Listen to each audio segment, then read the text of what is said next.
शिक्षा की आधारशिला को मजबूती प्रदान करने में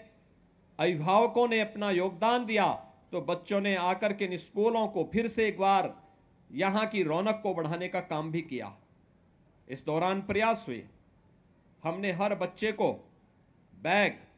बुक्स, 2 यूनिफॉर्म, जूते, मोजे, स्वेटर, ये सभी कुछ उपलब्ध करवाने का कार्य किया। लेकिन साथ ही साथ ऑपरेशन कायाकल्प के माध्यम से हमारे माननीय जनप्रतिनिधियों ने, शिक्षा विभाग के अधिकारियों ने, पुरातन छात्रों ने, समाज के जागरूक नागरिकों ने, सबने मिलकर के एक अभियान प्रारंभ किया। और वह अभियान था जिसमें एक एक विद्यालय गोद लेकर के और उन विद्यालयों में अच्छी फ्लोरिंग बना देना, साफ सफाई की व्यवस्था कर देना, वॉल पेंटिंग की व्यवस्था करना, वहां पर बच्चों के लिए जो भी अन्य रोचक कार्य हो सकते हैं, सेपरेट टॉयलेट की व्यवस्था करना, पेयजल की व्यवस्था करना, वहां पर विद्युत की आपूर्ति हो सके, इसके लिए भी प्रयास प्रारंभ हुए। फर्नीचर देने के कार्य प्रारंभ हुए। मुझे स्वयं जब एक विधायक के रूप में जो विधायक निधि मिली, तो मैंने अपने विधानसभा क्षेत्र में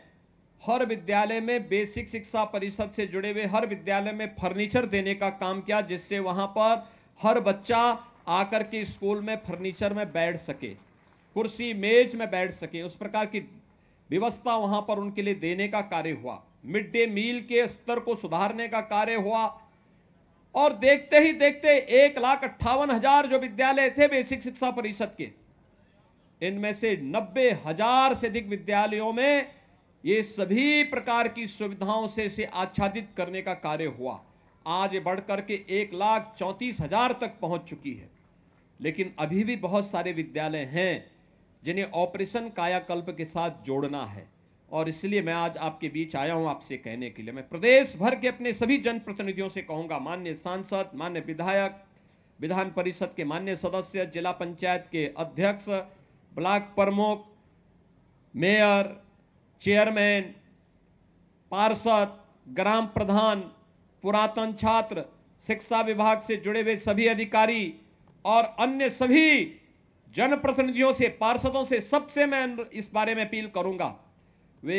एक एक विद्यालय फिर से गोद लें। जो विद्यालय पिछली बार छूट गए थे, उनमें से एक एक विद्यालय को गोद लेकर के उन्हें ऑपरेशन कायाकल्प के माध्यम से सभी प्रकार की बुनियादी सुविधाओं से उन्हें आच्छादित करते हुए अपने वर्तमान यानी भावी पीढ़ी के वर्तमान को सुधारने की दिशा में हम प्रयास करेंगे, तो वह आपके भविष्य को भी उज्जवल बनाने में अपना योगदान दे पाएगा। और इस दिशा में मैं अपील करूंगा कि एक एक विद्यालय गोद लेकर के इस कार्यक्रम को वे सभी लोग स्कूली शिक्षा के इस पवित्र कार्यक्रम के साथ जुड़े। भाइयों बहनों, हम लोग देश के सबसे बड़े राज्य में बेसिक शिक्षा परिषद में जितने हमारे यहां बच्चे पढ़ रहे हैं, देश के अंदर तमाम राज्यों की उतनी आबादी नहीं है और दुनिया के अंदर तमाम देशों की भी उतनी आबादी नहीं है। लेकिन हमें अपने प्रदेश के इन बच्चों की प्रतिभा पर गौरव की अनुभूति करनी चाहिए, इन्हें उचित माहौल देना चाहिए। कोई स्मार्ट क्लास लगा सकता है, कोई इन बच्चों के लिए वहां पर फर्नीचर की व्यवस्था में योगदान दे सकता है, कोई लाइब्रेरी को बनाने में योगदान दे सकता है। हमने पाठ्यक्रम में भी आमूलचूल परिवर्तन करने का प्रयास किया। एनसीईआरटी के पाठ्यक्रम को बेसिक शिक्षा में लागू करने, साथ साथ महापुरुषों की जीवनी को भी इसके साथ जोड़ने का कार्य किया। और जब मैंने स्वयं इस आकांक्षात्मक जनपद श्रावस्ती से इस कार्यक्रम का शुभारंभ करने का निर्णय लिया, तो इसके पीछे का कारण भी था।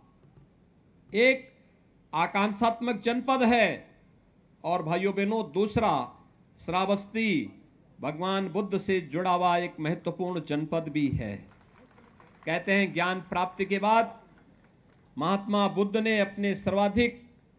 आध्यात्मिक साधना के चातुर्मास इसी जनपद में व्यतीत किए थे। भगवान बुद्ध ने कहा था, अप दीपो भव, यानी अपना दीपक स्वयं बनो और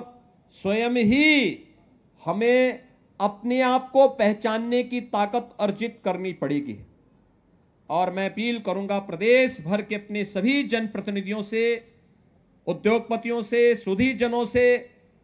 कि वे लोग शिक्षा के प्रचार प्रसार के इस पवित्र अभियान के साथ जुड़ करके ऑपरेशन कायाकल्प में एक एक विद्यालय को गोद लेकर के उसे सभी प्रकार की बुनियादी सुविधाओं से आच्छादित करने के इस कार्यक्रम के साथ जुड़े, जिससे प्रदेश भर के सभी विद्यालयों को और वहां पर अध्ययन कर रहे सभी बच्चों के लिए हम अच्छी सुविधाएं उपलब्ध करवाने में अपना योगदान दे सकें। आज जब सरकार ये सभी प्रकार की सुविधाएं दे रही है,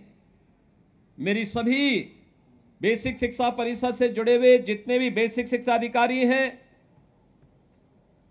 या फिर ब्लॉक स्तर पर शिक्षा विभाग के अधिकारी हैं, प्रधानाचार्य हैं, शिक्षक गण हैं, अन्य कर्मी हैं, इन सब से मेरा आग्रह होगा वे अब सुनिश्चित करें, अब जब हम लोग